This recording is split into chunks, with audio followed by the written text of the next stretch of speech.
ஹல்லேலூயா. நமக்கு மாத்திரம்தான் இந்த வாக்கியத்தை கர்த்தர் தந்திருக்கிறார். பூமியில எல்லா ஜீவராசிகளாலையும் பேச முடியறதில்லை. ஆனா எனக்கும் உங்களுக்கும் தான் அவரை துதிக்கக்கூடிய கிருபையை ஆண்டவர் கொடுத்திருக்கிறார். அவரை நோக்கி கூப்பிடக்கூடிய, அபயமிடக்கூடிய ஒரு வாய்ப்பை கர்த்தர் எனக்கு உங்களுக்கு தந்திருக்கிறார். தேவதூதர்களால் துதிக்கப்படுகிறவர், ஆராதிக்கப்படுகிறவர். நம்முடைய வாயிலிருந்து புறப்படுகிற துதியினுடைய சத்தத்தினாலும் துதிக்கப்பட, ஆராதிக்கப்பட தேவன் நமக்கு கிருபை பாராட்டி இருக்கிறார். ஆதியாகமம் இந்த 1-5 அதிகாரங்களை எல்லாம் வாசிக்கும் போது சர்ப்பம் ஸ்திரீயோடு கூட பேசினதை நான் பார்க்கிறோம். அப்படின்னா அதால பேச முடிஞ்சிருக்கு. அது ஸ்திரீயை தூண்டி விட்டு அப்படி ஆதாம் அந்த பாவத்தை செய்த போது ஆண்டவர் வேண்டாம் என்று விலக்கின கனியை புசித்து கர்த்தருடைய வார்த்தைக்கு விரோதமாய் நடந்த போது நான் யோசித்து பார்க்கிற, சர்ப்பத்தை தரையில ஊர்ந்து போகும்படி செய்து அதை பேச முடியாம ஆக்கின கர்த்தர் ஆதாம் அந்த மாதிரி பேச முடியாம ஆக்கல. அவனுக்கு ஒரு சான்ஸ், ஒரு வாய்ப்பை கர்த்தர் கொடுக்கவே விரும்பினார். அவரை துதிக்கவும், அவரை நோக்கி கூப்பிடவும் அவனுக்கு ஒரு சான்ஸ், ஒரு வாய்ப்பை கர்த்தர் கொடுத்தார். இன்னைக்கு நான் சொன்ன மாதிரி எல்லா ஜீவராசிகள், எத்தனையோ லிவிங் கிரியேச்சர்ஸ் இந்த பூமியில நிறைய இருக்கு. ஏன்னா எல்லாத்துக்கும் பேசுற கிருபை இல்லை. ஆனா எனக்கு உங்களுக்கும் பேசுகிற உதடுகளை, நாவுகளை கர்த்தர் தந்திருக்கிறார். வாய்களை திறந்து இயேசுவே நாங்கள் உம்மை ஆராதிக்கிறோம், நாங்கள் உம்மை மகிமைப்படுத்துகிறோம், நாங்கள் உம்முடைய நாமத்தை உயர்த்துகிறோம். நீர் நல்லவர், கிருபை உள்ளவர், இரக்கம் உள்ளவர், மகிமையின் ஆண்டவர், மாறாதவர், ஒருவராய் பெரிய அதிசயங்களை செய்கிறவர், வானங்களை ஞானமாய் உண்டாக்கினவர், எல்லாவற்றின் மேலும் அதிகாரம் உள்ளவர், எல்லாவற்றையும் ஆளுகை செய்கிறவர்.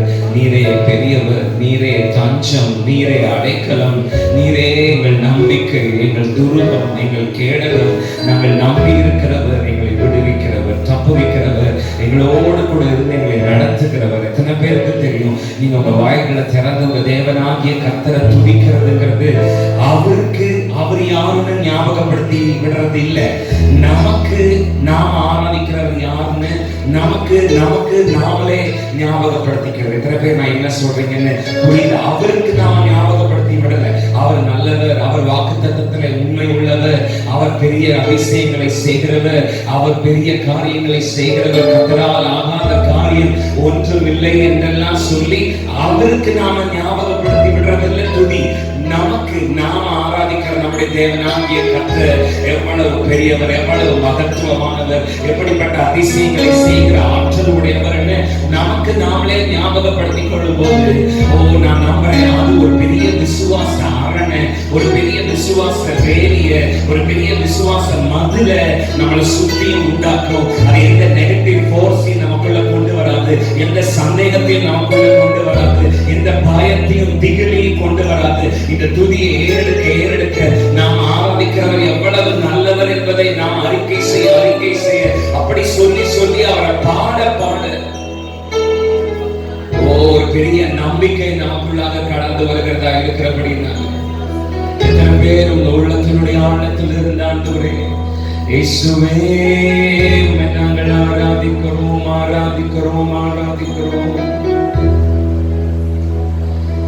ஒரு நாளும் பிரசன்னம் ஓடி வருகிறேன். ஒரு நாளும் பிரசன்னம் ஓடி வருகிறேன். உன் வல்லமை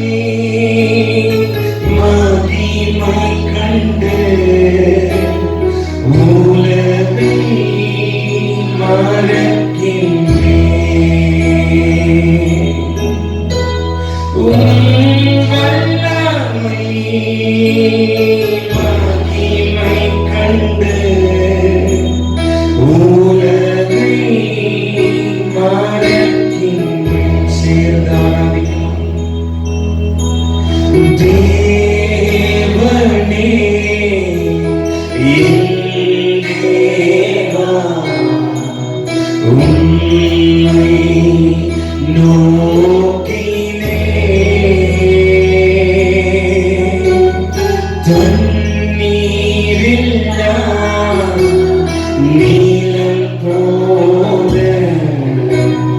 தாகமா ஏங்குகிறே தேவனே தேவா தேவனே என் தேவா உம்மை நோக்கினே தண்ணீரில்லா நீலம் போல தாகமா ஏங்குகிறேன். ஒவ்வொரு நாளும் உம் பிரசன்னம் ஓடி வருகிறேன். ஒவ்வொரு நாளும் உம் பிரசன்னம் ஓடி வருகிறேன்.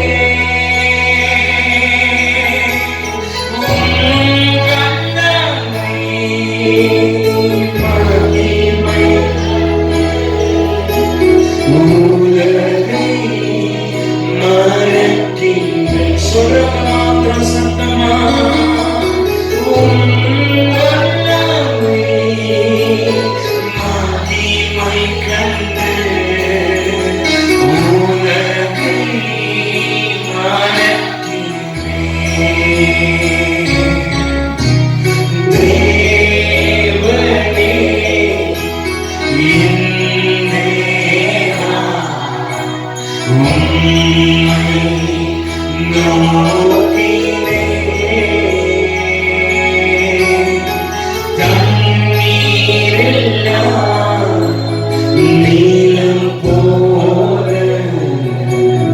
தாகமா ஏங்குகிறேன்.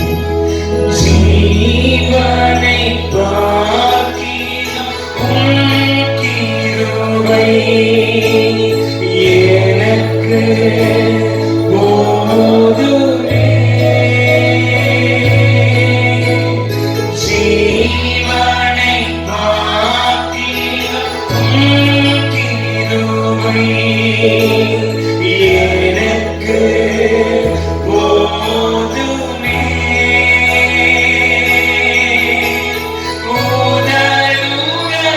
உதடுகளாலே துதிக்கின்றேன். உலகை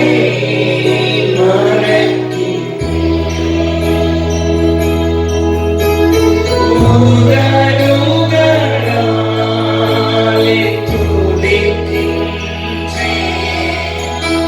உலகை மறக்கின்றேன்.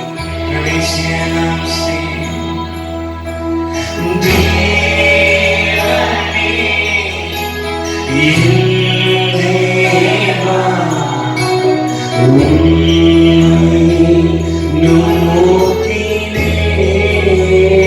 நோக்கினேன். தண்ணீரில்லா நீலம் போல தாகமா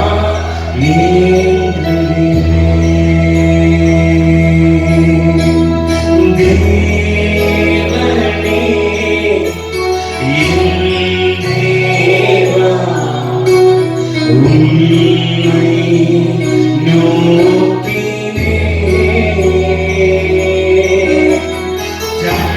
தண்ணீரில்லா நீலம் போல தாகமா ஏங்குகிறேன். கரங்களை உயர்த்தி ஆண்டவரை பாருங்கள். மணி போ மணிந்தீரோ உமக்கா தினமும் பாலன் கோடம்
நிந்தை சிலுவைதனை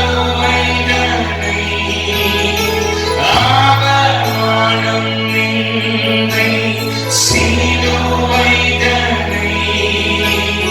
அனுதினம் உமக்கா சுமக்கின்றேன் அனுதினம் உமக்கா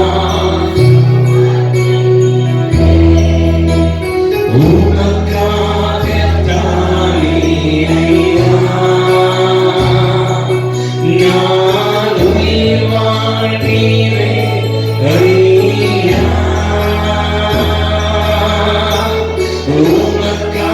உமக்காகத்தானே நான் உயிர் வாழ்கிறேன் ஐயா இந்த உடலும் உள்ளமெல்லாம் அந்த உமக்காகத்தானே ஐயா இந்த உடலும் உள்ளமெல்லாம் அந்த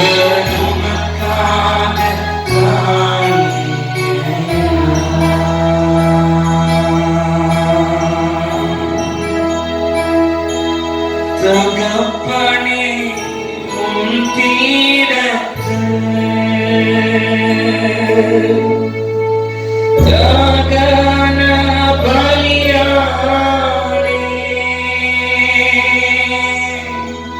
தகப்பனே உன் வீரத்தில் தகன பலியானே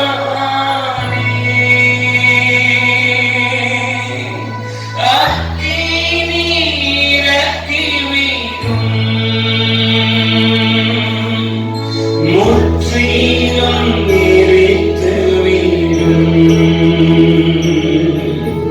அக்கினி இறக்கி விடும்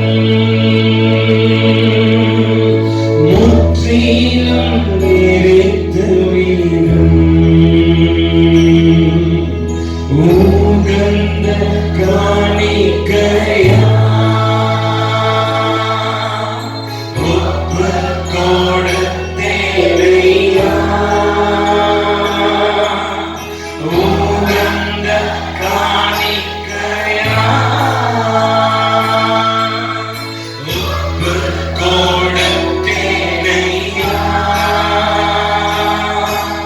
சுகந்த வாசனையா முகந்த மகிழுமையா சுகந்த வாசனையானவரே முகந்த மகிழுமையா தகப்பனே உன் பீடத்தில்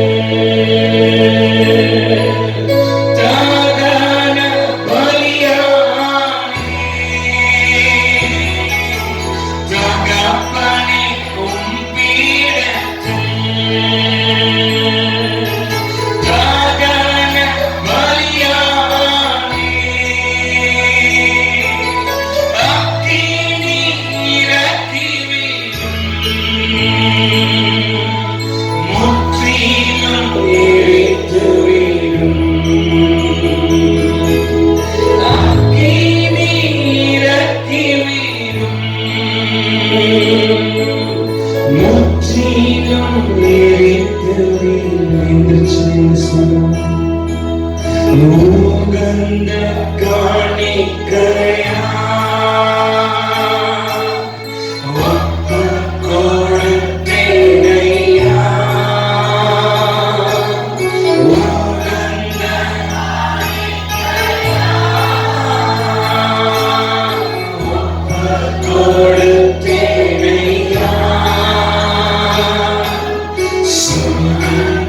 வாசனையா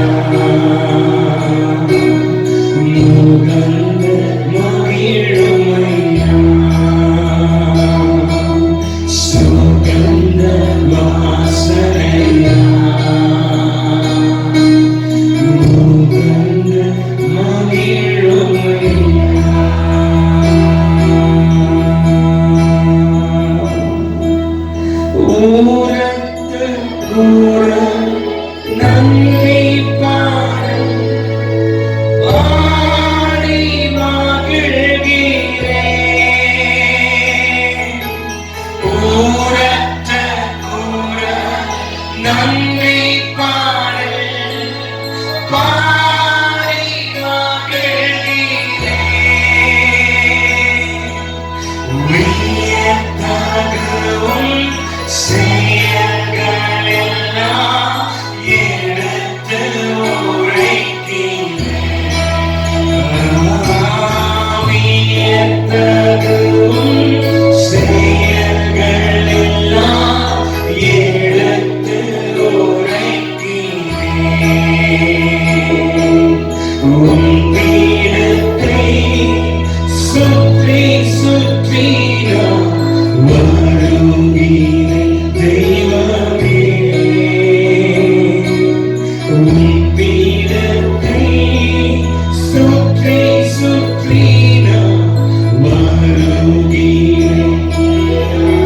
சொல்லுங்க ஆண்டவரே, கரைகளெல்லாம் நீங்கிட என் கைகளை கழுவுகிறேன். கரைகளெல்லாம் நீங்கிட என்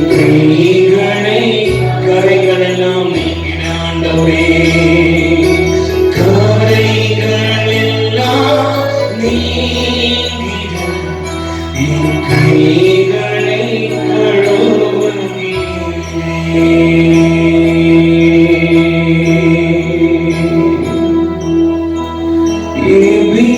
எபினேசரே,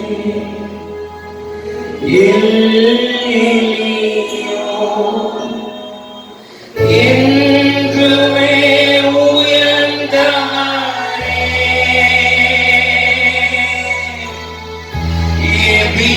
எபினேசரே, எல்லியோன், என்றுமே உயர்ந்தவரே. El Shaddai,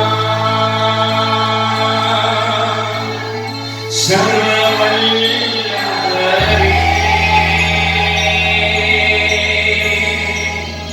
L Shaddai, சர்வவல்லவரே.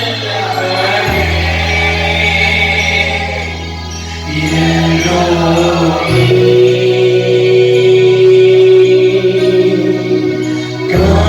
காண்பவரே.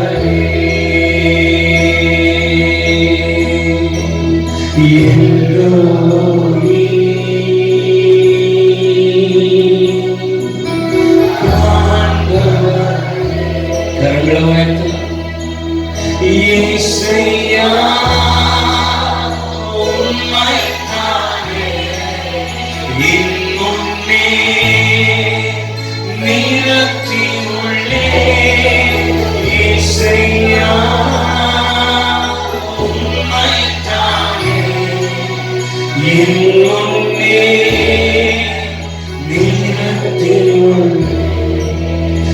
எனக்காக செய்பவரே, செய்து முடிப்பவரே. எனக்காக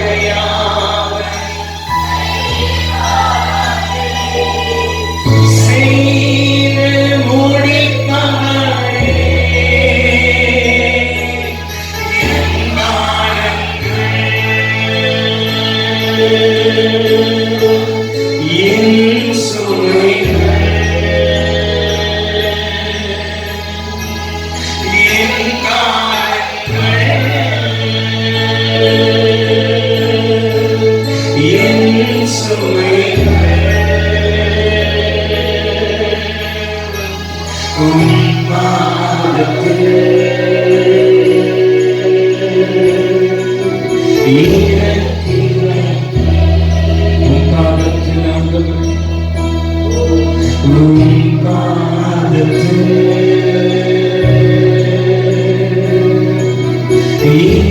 நோக்கி வைத்தேன். கரங்களை உயர்த்தி எல்லாரும் இயேசையா உம்மைத்தானே என் முன்னே நிறுத்தியுள்ளேன். இயேசையா உம்மைத்தானே என் முன்னே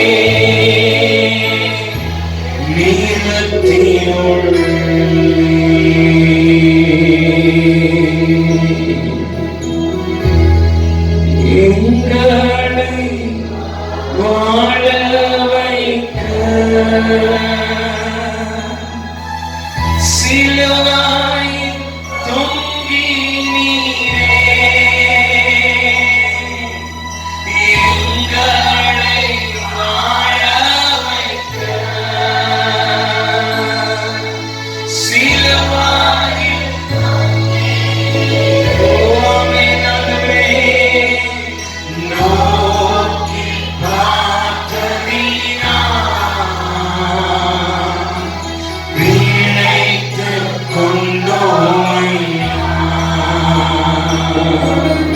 நோக்கி பார்த்ததினா விளைத்துக் இன்னொன்றால் எங்களை வாழ எங்களை வாழ வைக்க சிலுவையில் தொங்கி நீரே எங்களை இயேசுவே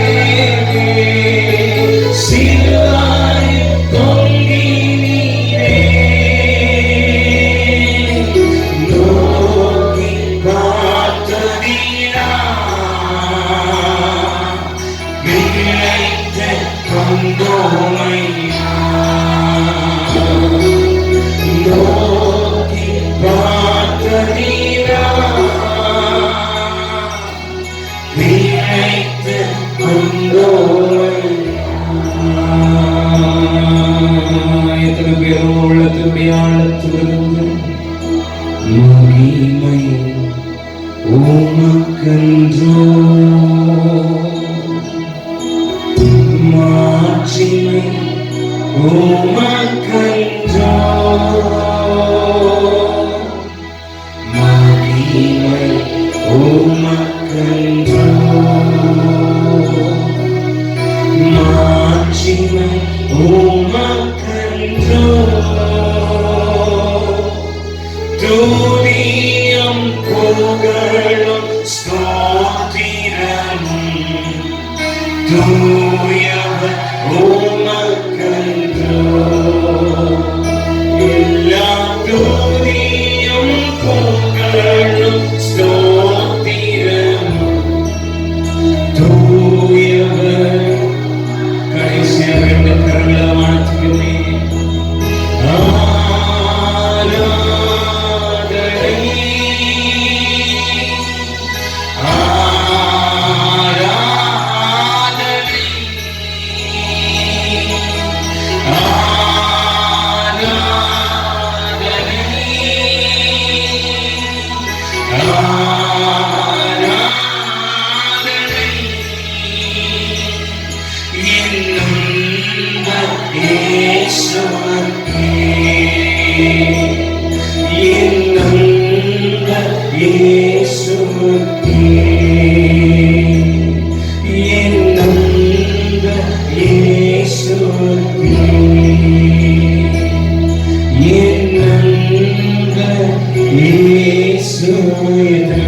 கைகளை தட்டி இன்னைக்கு ராத்திரி எல்லாம்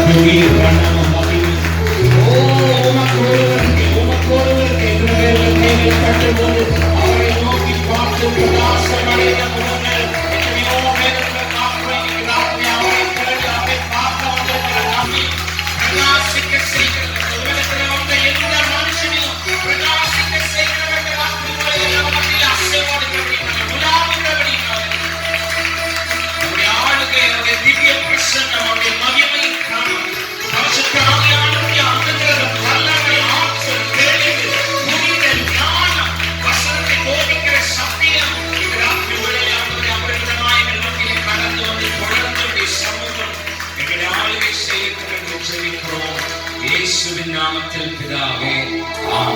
Hallelujah. The Gospel according to Matthew chapter number 14. மத்தேயு எழுதின சுவிசேஷத்தோட 14ஆம் அதிகாரத்திற்கு நேராக பேதுரு அவரை நோக்கி, ஆண்டவரே, நீரே ஆனால் நான் ஜலத்தின் மேல் நடந்து உம்மிடத்தில் வர கட்டளையிடும் என்றார். அதற்கு அவர், வா என்றார். அப்பொழுது பேதுரு படவை விட்டு இறங்கி இயேசுவினிடத்தில் போக ஜலத்தின் மேல் நடந்தார். And when Peter had come down out of the boat, he walked on the water to go to Jesus. And when Peter had come down out of the boat, அப்பொழுது பேதுரு படகை விட்டு இறங்கி, எல்லாரும் சொல்லுங்க, படகை விட்டு இறங்கி, சத்தமா, படகை விட்டு இறங்கி. அப்பொழுது பேதுரு படகை விட்டு இறங்கி.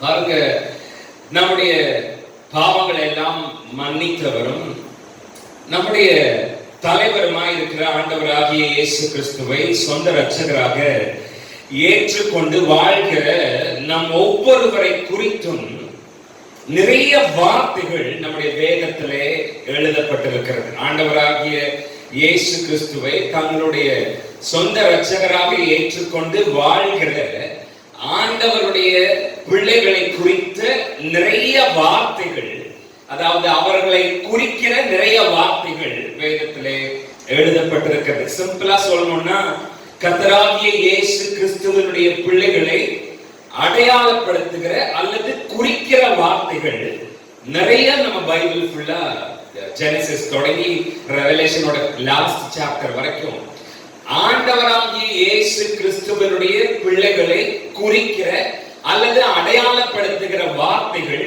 நிறைய பைபிள்ல எழுதப்பட்டிருக்கிறது. நம்மளோட ஒரு ஐடென்டிட்டி, நம்மளோட ஒரு சிக்னேச்சர், நாம யாரு, இயேசுவினுடைய பிள்ளைகள் என்கிறவர்கள் யார், அவர்களுடைய அடையாளம் என்ன, what is their identity, what is their signature, what is their movement, அவர்கள் எப்படிப்பட்டவர்கள் என்று குறிக்கிற அடையாளங்கள், ஆண்டவராகிய இயேசு கிறிஸ்துவினுடைய பிள்ளைகளை குறித்த வெளிப்பாடுகள், பெயர்கள் நிறைய பைபிள்ல எழுதப்பட்டிருக்கிறது. அந்த வார்த்தைகள் எல்லாம் வேத புத்தகத்திலிருந்து தேடி கண்டுபிடித்து நீங்கள் வாசித்து பாருங்கள். அது எதுவுமே சாதாரணமான வார்த்தைகளாக இருக்காது. ஆண்டவருடைய பிள்ளைகளை அடையாளப்படுத்துகிற குறிக்கிற வார்த்தைகள், கிறிஸ்துவை சேவிக்கிறவர்கள், ஆராதிக்கிறவர்கள் எப்படிப்பட்டவர்கள், எப்படிப்பட்ட வாழ்க்கையை வாழ தகுதி உள்ளவர்கள், அவர்கள் இந்த உலகத்தில் இருக்கிற மற்றவர்களை விட எவ்வளவு வித்தியாசமானவர்கள் என்கிற பிள்ளைகளுடைய, கர்த்தருடைய பிள்ளைகளுடைய வார்த்தையை, அவருடைய அடையாளப்படுத்துகிற வார்த்தையை பைபிள் ஃபுல்லா நீங்க தேடி கண்டுபிடிச்சு வாசித்து பாருங்க.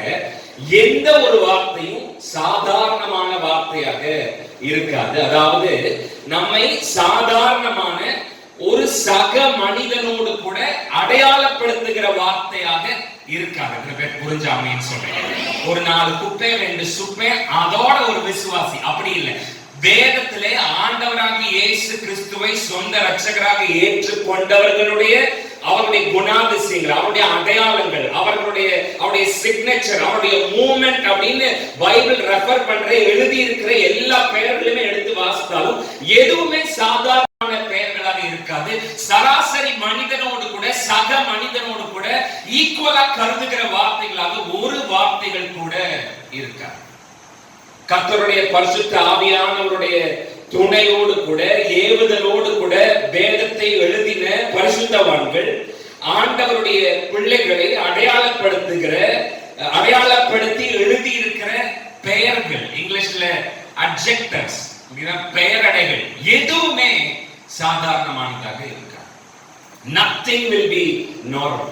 இயேசுவினுடைய பிள்ளைகள், அவர்களுடைய அடையாளம், it won't be normal. அது சாதாரணமானதாக இருக்காது. For example, ஆண்டவருடைய பிள்ளைகளை அடையாளப்படுத்துகிற வார்த்தைகளாகிய உப்பு, வெளிச்சம், விசேஷமானவர்கள், தெரிந்து கொள்ளப்பட்டவர்கள், முன்குறிக்கப்பட்டவர்கள், ராஜரீக ஆசாரிய கூட்டம், ஆசீர்வதிக்கப்பட்டவர்கள், பிரியமானவர்கள், அபிஷேகிக்கப்பட்டவர்கள்.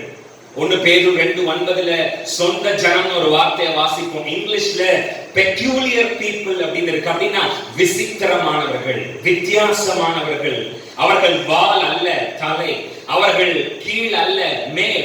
இந்த மாதிரியான இன்னும் ஏராளமான வார்த்தைகளை கொண்டு ஆண்டவருடைய பிள்ளைகளாகிய நம்மை பரிசுத்தவான்கள் அடையாளப்படுத்தி எழுதியிருக்கிறதை வேதம் முழுவதிலும் நாம் பார்க்க முடியும். நான் முன்னமே சொன்னது மாதிரி இது எதுவுமே சாதாரணமான பெயராக இருக்காது.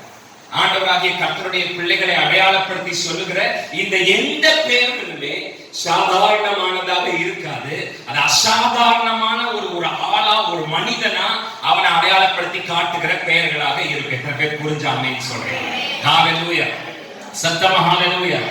ஆக ஒருவன் அல்லது ஒருவள் கிறிஸ்துவை சொந்த இரட்சகராக ஏற்றுக்கொண்டு மறுபடி பிறந்து விட்டால் அந்த சனத்திலிருந்து அந்த தேவனுடைய பிள்ளை உண்மையிலேயே யார் என்பதை பரிசுத்தவான்கள் ஆவியானவருடைய ஒத்தாசையோடு கூட எழுதி வைத்திருக்கிறார்கள். எழுதி வைத்திருக்கிறார்கள் என்று சொல்லுவதை விட திரும்ப திரும்ப திரும்ப திரும்ப எழுதி வைத்திருக்கிறார்கள் என்று சொல்லுவது சரியாக. ஆண்டவருடைய பிள்ளைகள் என்பவர்கள் யார்? கர்த்தரை ஆராதிக்கிறவர்கள் என்பவர்கள் யார்? பரிசுத்த ஆவியினுடைய அபிஷேகத்தை பெற்றுக் கொண்டவர்கள் என்பவர்கள் யார்? இயேசுவின் இரத்தத்தினாலே கழுவப்பட்ட நீதிமான்கள் என்பவர்கள் யார்? பாவ மன்னிப்புடைய நிச்சயத்தை பெற்றுக் கொண்டவர்கள் யார்? நீதிமானுடைய சபையில அமர்ந்திருக்கிறவர்கள் யார்? காணியாட்சிக்கு புறம்பாய் இருந்தவர்கள் மறுபடி கிட்டி சேர்த்துக் கொள்ளப்பட்டார்களே அவர்கள் யார் என்று அவர்களை குறித்து எழுதப்பட்டிருக்கிற பெயர்கள் எதுவுமே சாதாரணமானதாக இருக்காது, எல்லாமே அசாதாரணமானதாக இருக்கும். அந்த பெயர் எங்கேயோ பைபிள்ல ஏதோ ஒரு மூலையில மாத்திரம் இவர்கள் தான் இயேசுவினுடைய பிள்ளைகள் என்று எழுதப்பட்டிருக்காது. வேதம் முழுவதிலும் திரும்ப திரும்ப திரும்ப திரும்ப திரும்ப திரும்ப இவர்கள் தான் தேவனுடைய பிள்ளைகள், இவர்கள் தான், இப்படிப்பட்டவர்கள் தான் கர்த்தரை சேவிக்கிற, கர்த்தரை ஆராதிக்கிற பிள்ளைகள் என்கிற அவர்களுடைய அடையாளம் மறுபடியும் மறுபடியும் மறுபடியும் நமக்கு எழுதி நம்முடைய கைகளிலே கொடுக்கப்பட்டிருக்கிறது. எத்தனை பேர் ஆமென் சொல்றீங்க? இந்த இடத்துல என்னோட கேள்வி என்னன்னா, அதுதான் நான்னா நீங்க ஏன் அதை எனக்கு திரும்ப திரும்ப சொல்லணும்? if I am that, why do you have to tell me that? இதுதான் அதுதான் நான்னா நீங்க ஏன் அதை திரும்ப திரும்ப எனக்கு சொல்லிக்கிட்டே இருக்கணும்? ஒரு தடவை சொல்றதோடு கூட மாத்திரம் இல்லாம ஏன் மறுபடியும் மறுபடியும் ரிப்பீட்டடா அதை எனக்கு ரிமெம்பர் பண்ண வேண்டிய அவசியம் என்ன அப்படிங்கிறது என்னோட கேள்வியா இருந்தா, பரிசுத்த ஆவியானவர் எனக்கு சொன்ன பதில் என்னன்னா, ஒரு காரியம் ஆவிக்குரிய உண்மையாக அல்லது சத்தியமாக இருக்கிறது என்பதற்காகவே அது ஒரு மனிதனுடைய தனிப்பட்ட அனுபவமாகவும் இருக்கத்தான் செய்யும் என்று சொல்லிவிட முடியாது. The question is, if that is me, அதுதான் நான்னா ஏன் மறுபடியும் மறுபடியும் அதை ரிப்பீட்டடா எனக்கு ரெஃபர் பண்ணி எழுதிக்கிட்டே இருக்கணும்? பக்கம் பக்கமா ஒவ்வொரு பக்கத்திலையும் என்ன பத்தின குறிப்பு, என்ன பத்தின அடையாளம், நான் யாரு அப்படிங்கிற குறிப்பை அடையாளத்தை ஏன் எழுதணும்? if that is me, அதுதான் நான்னா நீங்க எனக்கு திரும்ப திரும்ப எழுதி கொடுக்கணும். திரும்ப திரும்ப நீங்க பைபிள் எழுதி கொடுத்ததோடு மாத்திரம் இல்லாம ஒவ்வொரு முறையும் நான் தேவனுடைய சமூகத்துக்கு கடந்து வரும்போது இந்த பலிபீடத்துல இருந்து மறுபடியும் மறுபடியும் நான் யார் என்கிற என்னுடைய அடையாளத்தை குறிக்கிற வார்த்தைகள் மறுபடியும் மறுபடியும் எனக்கு நேராக பேசப்படுவது என்ன? எதற்கு? Why is that? Answer is, just because something is a spiritual truth, it does not mean it is my personal experience. ஒரு காரியம் அது ஆவிக்குரிய உண்மையாக சத்தியமாக இருக்கிறது என்பதற்காகவே ஒரு தனிப்பட்ட மனிதனுடைய அனுபவமாகவும் அது இருக்கத்தான் செய்யும் என்று எந்த விதமான ஒரு கட்டாயமும் இல்லை, சொல்லிவிடவும் முடியாது. ஃபார் எக்ஸாம்பிள், என்னை குறித்து என்னுடைய வேதம், நீ கடன் வாங்க மாட்டாய், நீயோ கடன் கொடுப்பாய் என்று சொல்லுகிறது. அப்போ என்ன குறித்த ஆவிக்குரிய உண்மை, என்ன குறித்த ஆவிக்குரிய சத்தியம் என்ன? நான் கடன் வாங்க மாட்டேன், நான் கடன் கொடுப்பேன். அதுதான் என்ன குறித்த ஆவிக்குரிய உண்மை, அதுதான் என்ன குறித்த ஆவிக்குரிய சத்தியம், அதுதான் என்னுடைய ஆவிக்குரிய உண்மை, அதுதான் என்னுடைய ஆவிக்குரிய சத்தியம் என்று இருந்தாலும் பல விசுவாசிகளுடைய வாழ்க்கையிலே பல சமயத்திலே அது அவர்களுடைய சொந்த அனுபவமாக இருக்கிறது இல்லை. எத்தனை பேருக்கு நான் என்ன சொல்றேன்னு புரிஞ்சுற ஆமென் சொல்றீங்க? even though it is the spiritual truth, அதுதான் ஆவிக்குரிய உண்மையாக இருந்தாலும் ஒரு விஷயம் ஆவிக்குரிய உண்மையாக இருக்கிறது என்பதற்காகவே அது ஒரு தனிப்பட்ட மனுஷனுடைய தனிப்பட்ட அனுபவமாகவும் இருக்கிறது இல்லை. இப்ப நான் கடன் வாங்க மாட்டேன், கடன் கொடுப்பேன் அப்படிங்கிறது தான் என்னை குறித்த ஆவிக்குரிய உண்மையாக இருந்தால்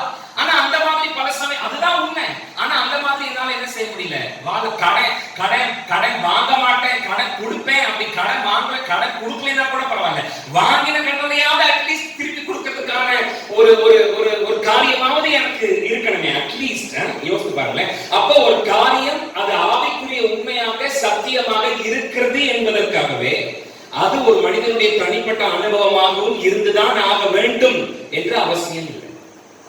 என்னோட கேள்வி என்ன ஆண்டவர்கிட்ட, அதுதான் நான் ஏன் திரும்ப திரும்ப எனக்கு அதை ரிமைண்ட் பண்றீங்க, ஏன் ஞாபகப்படுத்திக்கிட்டே இருக்கீங்க, ஏன் மறுபடியும் உங்களை ஊழியக்காரர்களை கொண்டு நாங்க யாரு கேட்ட மறுபடியும் எங்களுக்கு ஏன் சொல்லிக்கிட்டே இருக்கிறீங்க? ஆண்டவருடைய பதில் என்னன்னா, எப்பா ஒரு காரியம் ஆவிக்குரிய உண்மையாக ஆவிக்குரிய சத்தியமாக இருக்கிறது என்பதற்காகவே அது ஒரு மனிதனுடைய தனிப்பட்ட அனுபவமாக பல சமயங்களிலே இருப்பது இல்லை. ஆகவேதான் இது இல்லப்பா, இதுதான் நீ உன்னோட அடையாளம், இதுதான் நீ இப்படிப்பட்டவ, நீ இப்படிப்பட்டவங்கிறத உங்களுக்கு ஞாபகப்படுத்துறதுக்காக, உங்களுக்கு சொல்றதுக்காக சத்திய வேதம் எழுதி நம்முடைய கைகளிலே கொடுக்கப்பட்டிருக்கிறது. ஆமென் சொல்லுங்க. ஹalleluya. நீ இது இல்ல, இந்த உலகம் சொல்லுகிற அடையாளம் இது இல்ல, நீ வாழ்கிற இந்த வாழ்க்கை இது இல்ல, நீ இந்த அளவு அபிஷேகம் இதுக்குள்ள இருக்க வேண்டியவன் இல்ல, நீ இந்த அளவு ஊழியம் இதுக்குள்ள இருக்க வேண்டியவன் இல்ல, நீ இந்த அளவு செல்வம் இதுக்குள்ள இருக்க வேண்டியவன் இல்ல. நீ இதுதான் நீங்கிற நம்முடைய அடையாளத்தை மறுபடியும் நமக்கு ஞாபகப்படுத்துறாங்க. ஏன்னா மனுஷங்க நம்முடைய இயல்பு என்னன்னா, எதை பார்க்கிறோமோ எப்படி பார்க்கிறோமோ அதன்படிதான் நாம வாழும். அதுதான் நம்மளுடைய இயல்பு, ஹியூமன் நேச்சரே அந்த மாதிரி. எத்தனைதான் நம்ம பேசினாலும் நாம எதை பார்க்கிறோமோ, சாலமோன் சொன்னானே, இருதயத்தினுடைய நினைவு எப்படியோ அப்படியே அவன் என்ன செய்யறான் இருக்கான். நீ எதை எப்படியா உன்னை பார்க்கிற, நீ எதை பார்க்கிற, எதை பார்த்து உன்னை நீ எப்படி ஐடென்டிஃபை பண்ணிக்கிறியோ அதுதான் நீ. மனுஷனுடைய இயல்பே அதுதான்ப்பா. நீங்க எதை பார்க்கறீங்களோ, எதை கேட்கறீங்களோ, எப்படி பார்க்கறீங்களோ அப்படி உங்க வாழ்க்கையை வாழ்றதுக்கு நீங்க அடிக்கடி முயற்சி செய்வீங்க. அதனாலதான் இது இல்ல, நீங்க அப்படி வாழ வேண்டியவங்க இல்ல நீங்கிற ஒரு காரியத்தை உங்களுக்கு ஞாபகப்படுத்துறதுக்காக திரும்ப திரும்ப திரும்ப திரும்ப ஒரு தேவனுடைய பிள்ளை என்பவன் யார் அப்படிங்கிற குறிப்பு வேதத்தினுடைய எல்லா பக்கங்களிலும் நமக்கு எழுதி கொடுக்கப்பட்டிருக்கிறது. ஆமென் சொல்றேன். ஹalleluya. ஏன்னா நம்மளோட நேச்சர் நம்ம பார்க்கிறது படி. அதனாலதான் நம்ம என்னாகமத்துல அந்த 13ஆம் அதிகாரத்துல இல்ல, கானானியர்களை நீங்க எளிதிலே பிடித்துக் கொள்வீர்கள் என்று சர்வ வல்லமையுள்ள தேவனாகிய கர்த்தர் சொல்லுகிறார். நீங்க ஈஸியா கானானியரை ஜெயிச்சிருவீங்கன்னு சர்வ வல்லமையுள்ள தேவன் சொல்லுகிறார். ஆனால் அவங்களை எப்படி பார்த்தாங்கன்னா வெட்டுக்கிளிகளை மாதிரி பார்த்தாங்க. எப்படி பார்த்தாங்க? அந்த இஸ்ரவேல் ஜனங்களை பார்த்து ஆண்டவர் சொல்றாரு, அப்பா நீங்க கானானியரை ஈஸியா ஜெயிச்சிருவீங்கன்னு ஆண்டவர் சொல்றாரு. ஆனா இஸ்ரவேல் ஜனங்கள் அவர்களுக்கு எதிரான கானானியர்களை பெரிய ராட்சதர்களை போலவும் அவங்களை சின்ன வெட்டுக்கிளிய போலவும் பார்த்தாங்க. நான் சொல்லட்டுங்களா, அந்த யுத்தத்துல நம்மளால ஜெயிக்க முடியாதுங்கிற எண்ணம் அவங்களுக்கு உண்டானது அவங்க யாருங்கிறது அடிப்படையில் இல்ல, அவங்களை எப்படி பார்த்தாங்க அப்படிங்கிறதுனால. எத்தனை பேர் புரிஞ்ச ஆமென் சொல்றீங்க? அவர்களை எப்படி பார்த்தார்களோ அதுதான் அந்த யுத்தத்தை நாம செய்யக்கூடாது, செஞ்சா நாம தோத்து போயிருவோங்கிற எண்ணம் அவங்களுக்கு எங்க வந்ததுன்னா அவங்க யாருங்கிறதுடைய அடிப்படையில் இல்ல, அவங்களை எப்படி பார்த்தாங்க அப்படிங்கிற விஷயம். நாம யாரு? நாம பலவான்கள். மலைகளை மிதித்து நொறுக்கக்கூடிய ஆற்றலை கர்த்தர் நமக்கு கொடுத்திருக்கிறார். பெரிய மலையை அதை பெயர்ந்து சமுத்திரத்துடைய ஆழத்திலே தள்ளுகிற ஆற்றலை, தைரியத்தை, வல்லமையை கர்த்தர் நமக்கு கொடுத்திருக்கிறார். அதுதான் நாம. ஆனா பல சமயங்கள்ல நம்மளை பார்க்கிற விதம், நம்மளை பத்தி நமக்கு இருக்கிற ஐடியா, நம்மளால சில பிரச்சனைகளை ஃபேஸ் டு ஃபேஸ் நம்ம பார்த்துக்கிறதுக்கு, எதிர்க்கிறதுக்கு நாம தயங்குறோம். இன்னைக்கு ராத்திரி நாம் நம்மளை எப்படி பார்க்கிறோங்கிற ஒரு கேள்வி நமக்கு முன்னாடி இருக்கு. How do we see us? இன்னைக்கு ராத்திரி நாம நம்மளை எப்படி பார்க்கிறோம்? How do we see us? நான் நம்புறேன் நம்ம மத்தியில இன்னைக்கு ராத்திரி அசைவாடுகிற கர்த்தருடைய ஆவியானவர் என்ன செய்யறாருன்னா, நம்மளோட பிரச்சனைகளையும் நம்மளை சுற்றிலும் இருக்கிற சூழ்நிலைகளையும் அல்ல, நம்மளை குறித்த நம்மளுடைய சிந்தையை, எண்ணத்தை இன்னைக்கு ராத்திரி கர்த்தருடைய ஆவியானவர் நம்ம மத்தியிலே மாற்றுகிற வேலையை செய்வதற்காக அவர் நம்ம மத்தியிலே இறங்கி உலாவுகிறார் என்று நான் நம்புகிறேன். யாரெல்லாம் நம்புறேன்? ஹalleluya. என்னோட பிரச்சனையை மாத்துங்க, என்னுடைய சூழ்நிலையை மாத்துங்க. திருப்ப வேண்டியது நம்முடைய பிரச்சனை இல்ல, அதை ரீடைரக்ட் பண்ணிவிட வேண்டியது நம்முடைய சூழ்நிலை இல்ல, மாற்று பாதையில செலுத்தி விட வேண்டியது நம்முடைய போராட்டத்தை அல்ல, நம்முடைய சிந்தையை. நாம் யார் என்கிற சரியான புரிதல் நமக்கு வந்துவிட்டால் நமக்கு முன்பதாக இருக்கிற சத்துருக்களை நம்மால் எளிதிலே ஜெயித்து விட முடியும். ஏனென்றால் நம்மை குறித்த வேதத்தினுடைய அடையாளம் சாதாரணமானது அல்ல, அசாதாரணமானது. எத்தனை பேர் ஆமென் சொல்றீங்க? ஹalleluya. இன்னைக்கு ராத்திரி கர்த்தருடைய ஆவியானவர் நம்ம மத்தியிலே செய்ய விரும்புகிற வேலை நம்மள நாம பார்க்கிற மாதிரி இல்ல, நம்மள நம்ம ஆண்டவர் பார்க்கிற மாதிரி நம்மள பார்க்க செய்யறது தான் இன்னைக்கு ராத்திரி கர்த்தருடைய ஆவியானவருடைய வேலை என்று நம்புகிறேன். எத்தனை பேர் ஆமென் சொல்றீங்க? ஹalleluya. சத்தமா ஹalleluya. சோ ஒரு ஆண்டவருடைய பிள்ளை யாரெல்லாம் இயேசுவை சொந்த இரட்சகராக ஏற்றுக்கொண்டார்களோ, மறுபடி பிறந்தார்களோ, அந்த க்ஷணத்திலிருந்து அவன் எந்த வீட்டுல வேணா பிறந்திருக்கலாம், எந்த பின்னணியில வேணா பிறந்திருக்கலாம், அவனுக்கு என்ன கலரா வேணா இருக்கலாம், அவன் என்ன மொழி பேசுறவனா வேணா இருக்கலாம், அவன் என்ன செக்ஸா வேணா இருக்கலாம், அவன் யாரா வேணாலும் இருக்கலாம், அவன் எந்த மொமெண்ட்ல எந்த பாயிண்ட்ல அவன் இயேசுவை ஏற்றுக்கொண்டு மறுபடி பிறக்கிறான், அந்த மொமெண்ட்ல இருந்து அவன் அசாதாரணமானவன். அவன் உப்பு, அவன் வெளிச்சம், அவன் விசேஷமானவன், அவன் ஆசீர்வதிக்கப்பட்டவன், அவன் அபிஷேகம் பண்ணப்பட்டவன், அவன் வித்தியாசமானவன், அவன் வேறு பிரிக்கப்பட்டவன், அவன் மலைகளை மிதித்து நொறுக்கக்கூடிய ஆற்றல் உள்ளவன், அவனால குஞ்சுகளை பதருக்கு ஒப்பா மாற்றி விட முடியும். அவ்வளவு வல்லமையானவன். எத்தனை பேர் ஆமென் சொல்றீங்க? ஹalleluya. அந்த வரிசையில இன்னைக்கு நாம வாசிச்ச இந்த அந்த மத்தேயு 14ஆம் அதிகாரம் அந்த வேத பகுதியிலேயும் ஆண்டவருடைய பிள்ளைகள் என்கிறவர்கள் யார் அப்படிங்கிற ஒரு வெளிப்பாடு அங்கே கொடுக்கப்பட்டிருக்கிறது. அது என்னன்னா, be an exception, தனித்து இரு, விதி விலக்காயிரு. அதுதான் அந்த மத்தேயு 14ஆம் அதிகாரம் 28, 29 வசனங்கள்ல அங்க அந்த 2 வசனத்துக்குள்ள ஆவியானவர் அவருடைய பிள்ளைகளாகிய நமக்கு இருக்க வேண்டிய அடையாளம் எப்படி எழுதியிருக்காருன்னா, நீ எவ்வளவு கூட்டத்துக்கு நடுவில் இருந்தாலும் நீ விதி விலக்காய் இரு. எப்படி இரு? விதி விலக்கா. எப்படி இருக்கணும்? தனித்திரு. Be an exception. See, exception, தனித்திரு அல்லது விதி விலக்காயிரு அப்படின்னா என்னன்னு கேட்டீங்கன்னா, exception means something that is different from what is normal and what is usual. தனித்திருத்தல் அல்லது விதி விலக்காயிருத்தல் அப்படின்னா என்னன்னா, இயல்புக்கு அல்லது வழக்கத்திற்கு மாறாக நடந்து கொள்ளுதல் என்று அர்த்தம். What is an exception? தனித்திருத்தல் என்றால் என்ன? விதிவிலக்கா இருத்தல் அப்படின்னா என்னன்னா, இயல்புக்கு அல்லது வழக்கத்திற்கு மாறாக நடந்து கொள்வதற்கு பேர் தான் தனித்திருத்தல், விதிவிலக்கா இருத்தல். இந்த மத்தேயு 14ஆம் அதிகாரத்தோட 28, 29 வசனங்கள்ல ஆவியானவர் நமக்கு கொடுக்கிற அடையாளம், நாம் இருக்க வேண்டிய விதம் என்று நமக்கு அவர் சொல்லிக் கொடுக்கிற விதம் என்னன்னா, தனித்திரு, விதிவிலக்கா இரு, ஒரு எக்ஸெப்ஷனா இரு. எல்லாரையும் மாதிரி நீ இருக்காத, எக்ஸெப்ஷனலா இரு. எக்ஸெப்ஷன்னா என்ன? விதிவிலக்குன்னா என்ன? இயல்புக்கு அல்லது வழக்கத்திற்கு மாறாக நடந்து கொள். எத்தனை பேர் ஆமென் சொல்றீங்க? ஹalleluya. சிம்பிளா சொல்லணும்னா, be a rule breaker.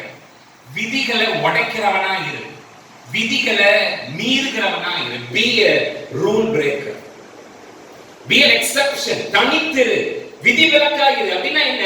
Rules உடை, ரூல்ஸ் உடைச்சு சுக்குநூறாக்கு. break the rules, break the rules. சட்டத்தை, விதிய, இதுதான் இப்படித்தான் அப்படிங்கிற முறைய உடைச்சு சுக்குநூறாக. be an exception, தனித்து விதிவிலக்காய். நானும் நீங்கள ஆராதிக்கிற நம்முடைய தேவனாகிய கர்த்தர், he is a rule breaker. அவரே விதிகளை உடைக்கிறவர் தான்.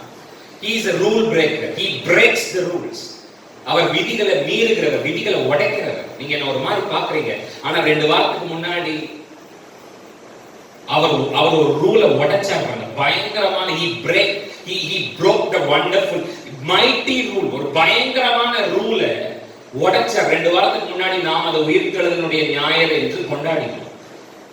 The Lord whom we serve, he is a rule breaker. நாம் ஆராதிக்கிற நம்முடைய தேவனாகிய கர்த்தர் அவர் விதிகளை உடைக்கிறவர். இதுதான் இப்படித்தான் அப்படிங்கிற இயல்புகளை உடைத்து நொறுக்குகிறவர். 2 வாரத்துக்கு முன்னாடி நம்ம கொண்டாடின உயிர்த்தெழுதலுடைய ஞாயிறு அதுக்கு அடையாளம். ஏன்? இந்த உலகத்துல யாராலையும் செத்து கல்லறைக்குள்ள போயிட்டு மறுபடியும் 3 நாள் கழிச்சு உயிரோட எழுப்பி வெளியில வரவே பார்த்தா உங்களை எல்லாம் உள்ள வச்சா வந்துருவீங்க போல இருக்கு.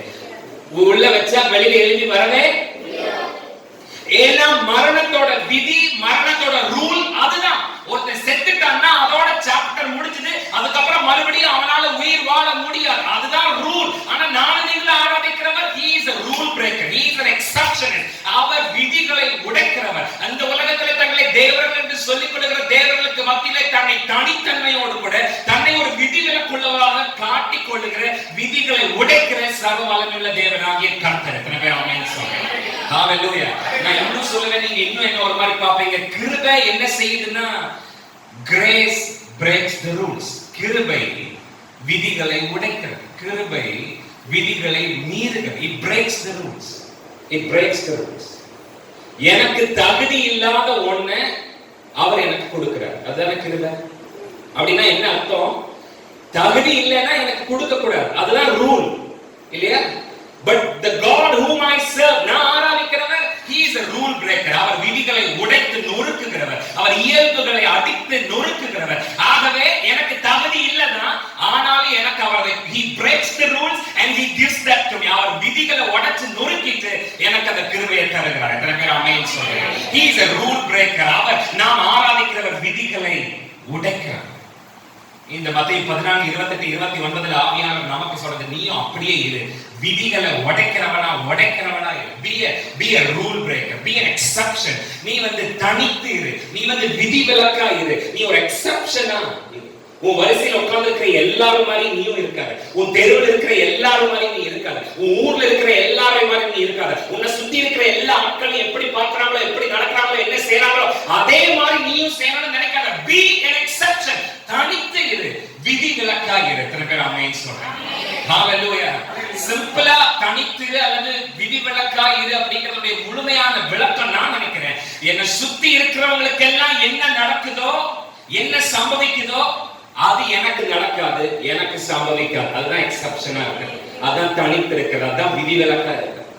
என்ன சுத்தி இருக்கிறவங்களுக்கு என்ன நடக்குதோ, என்ன சுத்தி இருக்கிறவங்களுக்கு என்ன சம்பவிக்குதோ அது எனக்கு நடக்காது, அது எனக்கு சம்பவிக்காது. என்ன சுத்தி இருக்கிறவங்களை எதெல்லாம் கட்டுப்படுத்துதோ அது என்ன கட்டுப்படுத்தாது. because I am an exception. நான் விதிவிலக்கா இருக்கிறவன், நான் தனித்து இருக்கிறவன். எத்தனை பேர் ஆமென் சொல்லுங்க? hallelujah. சத்தமா hallelujah. See, the entire world is facing crisis.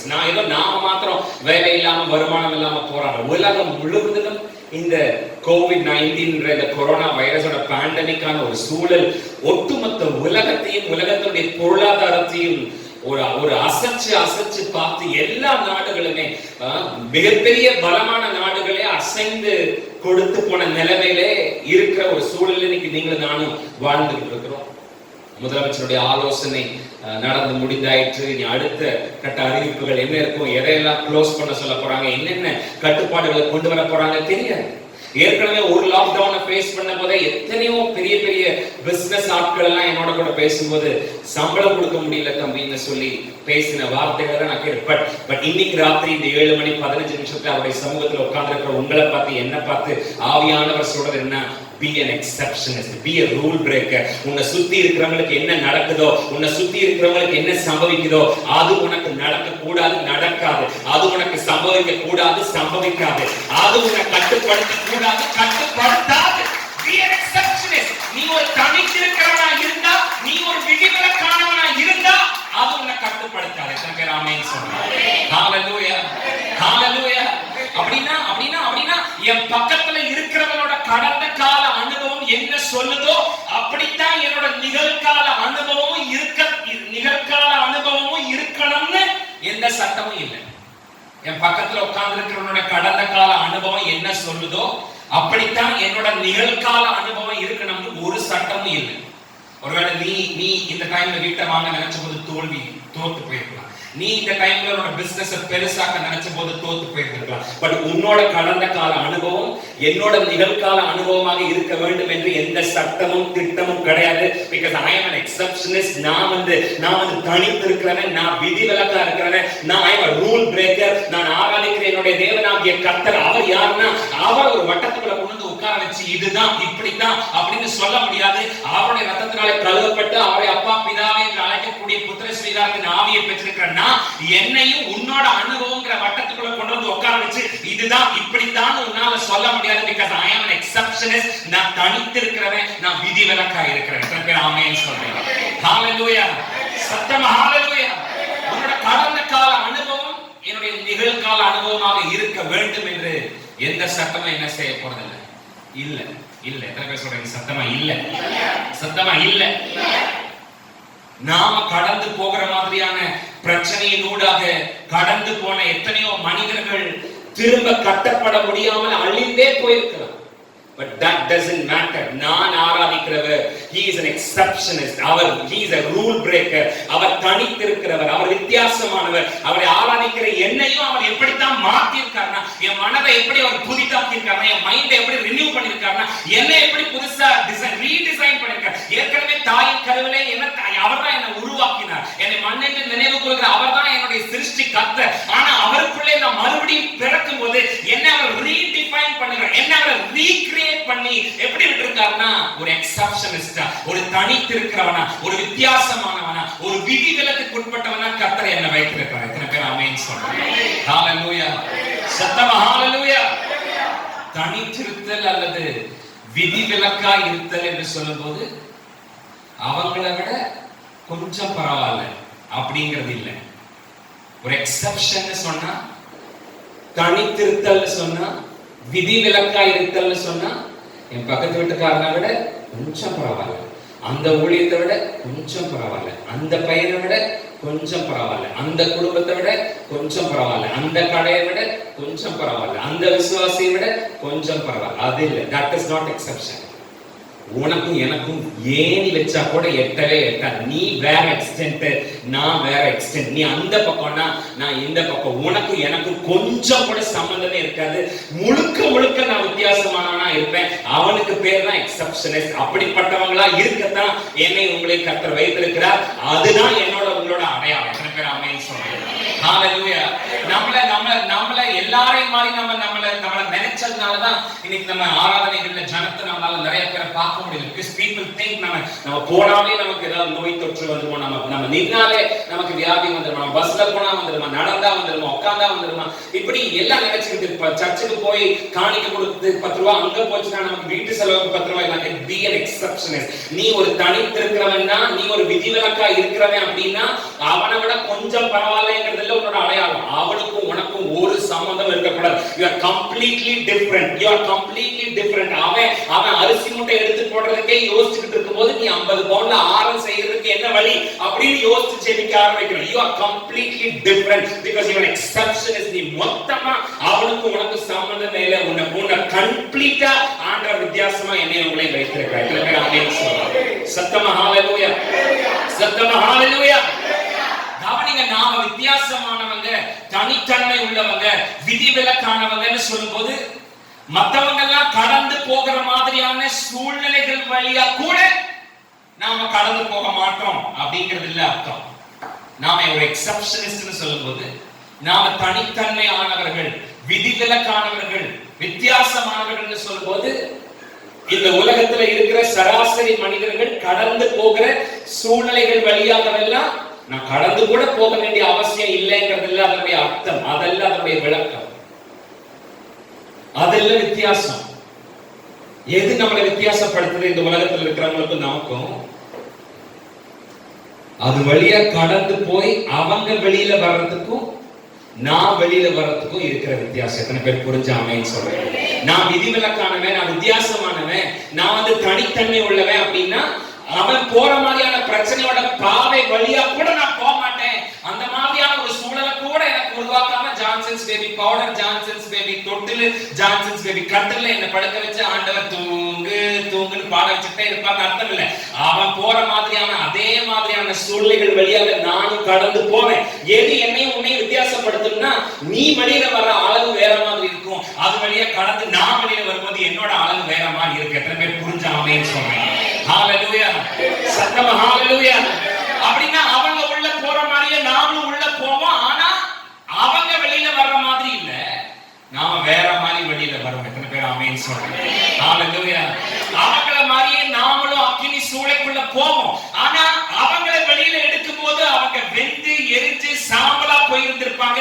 ஆனா நாமளோ அக்கினியோட மனம் கூட நம்ம மேல வீசாம வெளியில வரோம். எத்தனை பேர் ஒரு கையில தட்டி தேவனாக அவங்கள மாதிரியே நம்மளையும் சிங்க கெவிக்குள்ள போடுவாங்க, நாமளும் சிங்க கெவிக்குள்ளார போவோம். ஆனா அவங்கள மாதிரி நாம உள்ளேயே அந்த சிங்கத்துக்கு இரையா மாறி போக மாட்டோம். மாறாக அந்த சிங்கத்தோட கெவியில இருந்து அந்த சிங்கத்தை விட கெத்தா எந்திரிச்சு வெளியில வருவோம். எத்தனை பேருக்கு கையில தட்டி? That is the exception. அதுதான் வித்தியாசம், அதுதான் தனித்து இருக்கக்கூடிய. அப்படிப்பட்டவனா அப்படிப்பட்டவளா தான் உங்களை என்னை கர்த்தர் வைத்திருக்கிறார். ஹalleluya. நீங்க யோசித்து பாருங்க, சிங்க கெவிக்குள்ள போயிட்டு உயிரோட வெளியில வர முடியுமான்னு ஆராய்ச்சி பண்ணினா முடியாது அப்படின்னு தான் பதில் கிடைக்கும். ஆனா தானியேல கர்த்தர் விதி விலக்கா வச்சிருக்கார். 90 வயசுல ஸ்திரீகளுக்குரிய வழிபாடெல்லாம் நின்று போனதுக்கு அப்புறம் ஒரு பாட்டியால பிள்ளையை பெத்தெடுக்க முடியுமான்னு ஆராய்ச்சி பண்ணினா முடியாது அப்படிங்கறதா பதிலா இருக்க முடியும். ஆனா சாரால கர்த்தர் விதி விலக்க எக்ஸெப்ஷனா வச்சிருந்தார். 32 ரதங்கள் ஒரே நேரத்துல ஓடக்கூடிய ஒரு பெரிய அடர்த்தியான மதில் சுவரை கத்தியே விலகி வச்சிட முடியுமா அப்படின்னு ஆராய்ச்சி பண்ணினா பதில் முடியாதுன்னு தான் வரும். ஆனா யோசுவாங்கிற ஒருத்தனை கர்த்தர் ஒரு எக்ஸெப்ஷனிஸ்டா, ஒரு தனித்தன்மை வாய்ந்தவனா, ஒரு விதி விலக்கா கர்த்தர் வச்சிருந்தார். சின்ன வயசுல இருந்தே யுத்தத்துக்கு பழகின ஒருத்தனை, யுத்தம்னா என்னன்னே தெரியாத ஒரு சின்ன பையன், அவன் கையில இருக்க ஒரு சின்ன கல்லு, சின்ன கவன், அதை வச்சு வீழ்த்திட முடியுமா, ஜெயிச்சிட முடியுமான்னு கேட்டா பதில் இல்லைன்னு தான் வரும். ஆனா தாவீதை கர்த்தர் ஒரு எக்ஸெப்ஷனா, ஒரு விதி விலக்கா வச்சிருக்கார். செத்து போன யாரையாவது கல்லறைக்குள்ள 3 நாள் உள்ள வச்சுக்கிட்டு அவங்க ஞாயிற்றுக்கிழமை அதிகாலையில உயிரோடு கூட எழுப்பி வந்து இன்னைக்கு வரைக்கும் உயிரோடு கூட இருக்கிறாங்களான்னு ஆராய்ச்சி பண்ணி பார்த்தா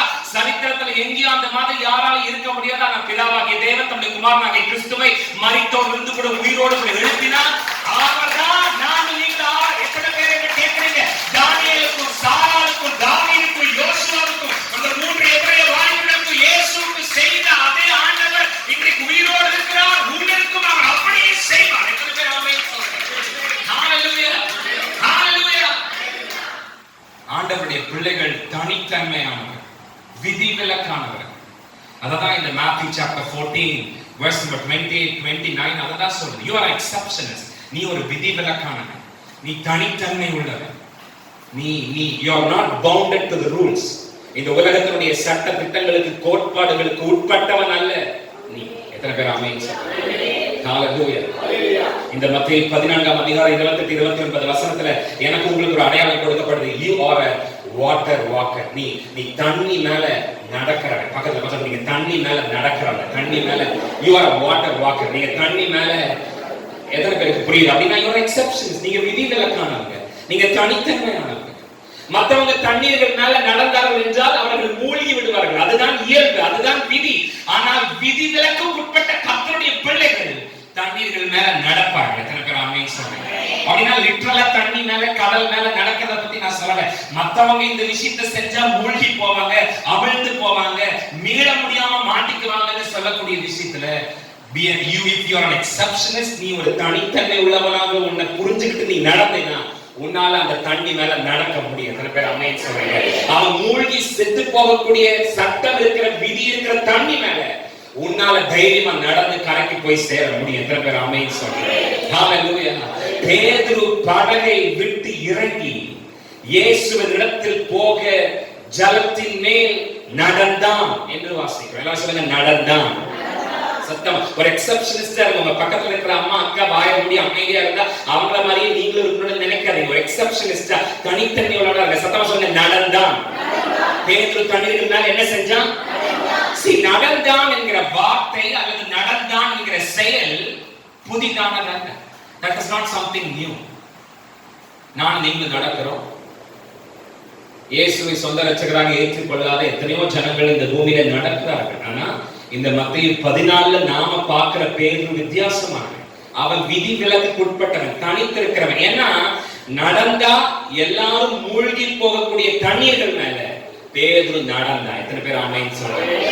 நானும் நீங்களும் நடக்கிறதும் இந்த உலகத்துல தேவனை அறியாதவர்கள் நடக்கிற மத்தேயு 14ஆம் அதிகாரத்துல பேதுரு நடந்தது ஒண்ணு இல்ல, எல்லாரும் நடந்தா மூழ்கி போகக்கூடிய ஒரு காரியத்தினால பேதுரு நடந்தா. எத்தனை பேர் ஆமென் சொல்றேன்? பேதுரு தண்ணீர் மேல் நடந்தார் என்று நம்ம பேசுற அதே நேரத்துல இயேசுவும் அங்கே நடந்ததை நாம மறந்துடக்கூடாது. இன்ஃபேக்ட் இயேசு தான் முதல்ல நடந்தார். அவர் நடந்ததை பார்த்து தான் பேதுரு என்ன செஞ்சார்? தண்ணீர்கள் மேல நடந்தார். ஏன்னா நாம ஒரு ஹிஸ்டரியோட மிடில் போர்ஷன்ல இருந்து வாசித்தோம், ஒரு சம்பவத்தினுடைய நடுப்பகுதியிலிருந்து வாசித்தோம். சம்பவம் முழுவதும் நமக்கு தெரியும். 5 அப்பம் 2 மீன், அதை வச்சு அத்தனை ஆயிரம் ஜனங்களை கர்த்தர் திரளாய் போஷிச்சு அந்த அற்புதம் நடந்து முடிஞ்ச உடனே சீஷர்களை பார்த்து சொல்றாரு, நீங்க படகு ஏறி மறுக்கரைக்கு போங்க, நான் பின்னாடி வந்து உங்க கூட சேர்ந்துக்கிறேன்னு சொல்லி அனுப்பி வைக்கிறார். சீஷர்களும் படகுல ஏறி பயணம் பண்ண தொடங்குகிறார்கள். நமக்கு தெரியும் இயேசு தனித்து ஒரு இடத்திற்கு ஜெபம் பண்ண போனார். சொல்லுங்க, ஜெபம் பண்ண போனார். சீனை யோசிச்சு பாருங்க, ஆண்டவர் ஜெபம் பண்ணிக்கிட்டு இருக்கிற வேளையில சீஷர்கள் படவிலே ஏறி பயணம் பண்ணிக்கிட்டு இருக்காங்க. ஆண்டவர் ஜெபம் பண்ணிக்கிட்டு இருக்கும் போது சீஷர்கள் பயணம் பண்ணிக்கிட்டு இருக்காங்க. எல்லாரும் சொல்லுங்க, ஆண்டவர் ஜெபம் பண்ணிக்கிட்டு இருக்கும்போது, ஆண்டவர் ஜெபம் பண்ணிக்கிட்டு இருக்கும்போது சீஷர்கள் பயணம் பண்ணிக்கிட்டு இருக்காங்க. சீஷர்கள் என்ன பண்ணிட்டு இருந்தாங்க?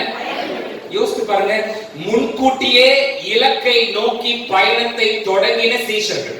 இவர் இங்க ஜெபம் பண்ணிக்கிட்டு இருக்கும்போது இலக்கை நோக்கி முன்கூட்டியே பயணத்தை தொடங்கின சீஷர்கள் கஷ்டப்பட்டு தண்டு வலித்து வியர்வை சிந்தி துடுப்பு போட்டு நடுக்கடல் வரைக்கும் போய் சேர்ந்து புயலினுடைய அகோரத்தை பார்த்து ஐயோ அம்மான்னு அலறிக்கிட்டு இருக்கும்போது அவர்கள் தங்களுடைய பயணத்தை துவக்கின போது ஜெபம் பண்ணி கொண்டிருந்த ஆண்டவராக இயேசு கிறிஸ்து அவர்களுக்கு முன்பதாக அவங்க போய் சேர்ந்திருந்த பாயிண்ட்டுக்கு அவங்களுக்கு முன்னாடியே அவர் வந்து சேர்ந்திருந்தார்.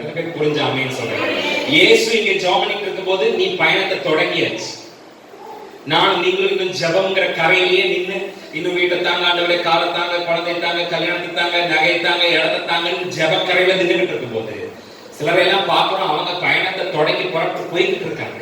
ஐயோ அவங்க வீட்டை கட்டிட்டாங்க, அவங்களுக்கு திருமண ஏற்பாடு நடந்துச்சு, அவங்க மீட்டுட்டாங்க, அவங்க வாங்கிட்டாங்க. நாம இன்னும் ஜெபக்கரையில நின்றுட்டு இருக்கும் போது அவங்க நமக்கு முன்னாடியே பயணத்தை ஸ்டார்ட் பண்ணி இலக்கை நோக்கி போய்கிட்டு இருக்காங்களேன்னு நீங்கள் நானும் பயப்பட வேண்டிய அவசியம் இல்லை. தைரியமா நானும் நீங்களும் இருக்கலாம். ஏன்னா அவங்க நமக்கு முன்னாடி பயணத்தை ஸ்டார்ட் பண்ணியிருந்தாலும் ஜெபம் என்கிற ஆயுதம் என்னோடு கூட உங்களோடு கூட இருக்கிறபடினால அவங்க போய் சேர்ந்த அளவு தூரத்தை அவங்கள மாதிரி கஷ்டப்படாம ரொம்ப ஈஸியா அவங்களுக்கு முன்னாடி என்னால உங்களால போய் சேர்ந்த முடியும். ஒரு ஆக்ஸலரேஷனை ஆக்ஸிலேட்டர் மேல காலை வச்சு சல்லுன்னு வேகமா அந்த ஆக்ஸலரேஷனை ஜெபம் எனக்கு உங்களுக்கு கொடுக்கும். அவங்க முன்னாடி போயிட்டாங்கன்னு பயப்பட வேண்டாம். ஜெபக்கரையில நாம கரெக்டா இருக்கிறோம்னா அவங்களுக்கு முன்னாடி நாம அந்த இடத்துல போய் சேரும்படிக்கு தேவன் நமக்கு அனுகிரகம் பண்ணுவார். ஹல்லேலூயா, ஹல்லேலூயா. அவங்க கஷ்டப்பட்டு வேர்வை சிந்தி உழைச்சு பயணம் பண்ணிக்கிட்டு இருக்கும்போது இயேசு கிறிஸ்து கூலா தண்ணி மேல நடந்து போயிட்டார். புரியுதா உங்களுக்கு? அவங்க கஷ்டப்பட்டு உழைச்சு வேர்வை சிந்தி தண்டு வலிச்சு போராடிக்கிட்டு இருக்கும்போது கூலா ஒருத்தர் நடந்து போறார். அவங்க தான் முந்தி தொடங்கினாங்க. ஆனா அவங்களுக்கு முன்னாடி இவர் என்ன செஞ்சிருக்கிறாரு? போய் சேர்ந்திருக்கிறார். அவர்கள் மாம்ச உழைப்பை போட்டுக் கொண்டிருந்த நேரத்தில் இயேசு ஆவிக்குரிய உழைப்பை ஜெபத்திலே போட்டிருந்தார். ஆகவே அவங்களுக்கு முன்னாடி அவர் போய் ரீச் பண்ணிட்டார். எத்தனை பேர் புரிஞ்ச ஆமென் சொல்றாங்க? ஹல்லேலூயா. நம்ம கூட பிறந்த ஆட்கள், சொந்த பந்தம், அவங்கள பத்தி அவங்க போற அவங்களோட மாம்ச பலத்தை பத்தி பதட்டப்பட்டு ஐயோ அவங்க அப்படி செஞ்சுட்டாங்க. ஒண்ணு நம்ம ஆவிக்குரிய உழைப்பை கரெக்டா செய்வோம். நம்ம ஜெபம், நம்ம துதி, நம்ம ஆராதனை, நம்ம சபை கூடி வருதல், கர்த்தருக்கு உண்மையாய் கொடுத்தல், இதுல எல்லாம் நாம கரெக்டா இருப்போம். அவங்களுக்கு முன்னாடி கர்த்தர் நம்மளை செட்டில் பண்ணிடுவார். எத்தனை பேர் ஆமென் சொல்றாங்க? ஹல்லேலூயா. பேதுரு சொல்ற, ஆண்டவரே நீரே ஆனால் நான் ஜலத்தின் மேல் நடந்து உம்மிடத்தில் வர கட்டளையிடும் என்றான். வேதம் சொல்லுகிறது அதற்கு இயேசு வா என்றான். எல்லாம் சொல்லுங்க, வா. போ அப்படிங்கிற மாதிரியே இருக்குங்க, வா முடிச்சிருங்கிற மாதிரி. நீரே ஆனால் ஜலத்தின் மேல் நடந்து வர எனக்கு கட்டளையிடும். அதற்கு இயேசு என்ன சொன்னாரு? என்ன சொன்னாரு? வா. என்ன சொன்னாரு? பல சமயத்துல நாம தண்ணி மேல நடக்கிறதுக்கு ஏன் துணியறது இல்லைன்னா இந்த வெறும் வாங்கிற வார்த்தை நமக்கு பத்துறது இல்லை. அதுதான் நாம தண்ணி மேல நடக்கிறதுக்கு துணியறது இல்லை. பல சமயத்துல நமக்கு நிறைய டீடைல்ஸ் வேணும். என்ன நடக்க போகுது, என்ன நடக்க, அடுத்து என்ன, அடுத்து என்ன, அடுத்து என்ன, அப்படியே நமக்கு நொடிக்கு நொடி என்ன ஆயிட்டு இருக்கணும். நானும் காலையில இருந்து எங்க உட்கார்ந்தாலும் அப்பப்ப போனை எடுத்து ஹெட்லைன்ஸ் என்ன வந்திருக்கு, என்ன அறிவிப்பு கொடுத்து, எதையாவது நம்ம கொடுத்துறியா, சீக்கிரம் கொடுத்துரு. நேர்த்திருந்து ஒரே பதட்டமா இருக்கு, என்னதான் பண்ண போற அப்படின்னு. காரில் வரும்போது டிரைவர் சொல்லிட்டு, அது எப்படி மாசம் ஆயாச்சு, அது எப்படி பிறந்த ஆம்பளை குழந்தையா பொம்பளை குழந்தையா தெரியும் போது, அதுக்குள்ள ஏன் சார் இவ்வளவு பதட்டப்படுறீங்க அப்படின்ற மாதிரி. எப்படியும் அறிவிப்பு கொடுத்துருவாங்க நைட்டுக்குள்ள அப்படிங்கிற மாதிரி. நமக்கு we need to know every single nuances. நமக்கு ஒன்னொன்னு ஒவ்வொரு டீடைலும் தெரியணும். அதனாலதான் வா அப்படிங்கிற ஒரு வார்த்தை நம்பி நம்ம தண்ணி மேல இறங்க துணிய மாட்டோம். ஆனா யோசிச்சு பாருங்க, பேதுரு தண்ணி மேல இறங்குறதுக்கு கேட்ட போது வா அப்படின்னு ஒரே வார்த்தை தான். டீடைல்ஸ் எல்லாம் சொல்லல. நீ தண்ணி மேல காலை வைக்கும் போது கிராவிடேஷனல் ஃபோர்ஸ், புவியீர்ப்பு சக்தியை அப்படி ரெசிப்ரோக்கலா திருப்பி விட்டுறேன். சோ நீ கீழே போகாம அப்படியே மேல நிக்கிற மாதிரி பேலன்ஸ் பண்ணிடுறேன். ஒரு 10 அடி கிழக்க வை, 2 அடி மேக்க வச்சேன்னா கரெக்டா வந்து சேர்ந்துருவேன்னு இந்த மாதிரியான எந்த டீடைலையும் பேதுருவுக்கு ஆண்டவர் கொடுக்கல. வா அப்படிங்கிற அந்த ஒரு சிம்பிள், ஒரு சின்ன அசைவு. தாவீது கிட்ட கட்ட சொன்னாரு, முசுக்கொட்டை செடிகளுடைய நடுவில் ஒரு இறைச்சலுடைய சத்தத்தை கேட்கும் போது நீ புறப்பட்டு. அந்த மாதிரி ஆண்டவர் நமக்கு ஒரு சின்ன அடையாளத்தை காட்டும் போது, ஒரு சின்ன அறிகுறியை காட்டும் போது தைரியமா நானும் நீங்களும் இறங்கிட்டா நாம வித்தியாசமான எக்ஸப்ஷனிஸ்டா இருக்க முடியும். ஹalleluya, ஹalleluya. பேதுரு படகை விட்டு இறங்கினான். பேதுரு என்ன செஞ்சான்? படகை, அது எவ்வளவு ஹைட்டா இருந்திருக்கும்ல எனக்கு தெரியல, பட் பைபிள் சொல்லுது he came down out of the boat. அவன் படகை விட்டு இறங்கினான். என்ன செஞ்சான்? படகை விட்டு படகை விட்டு.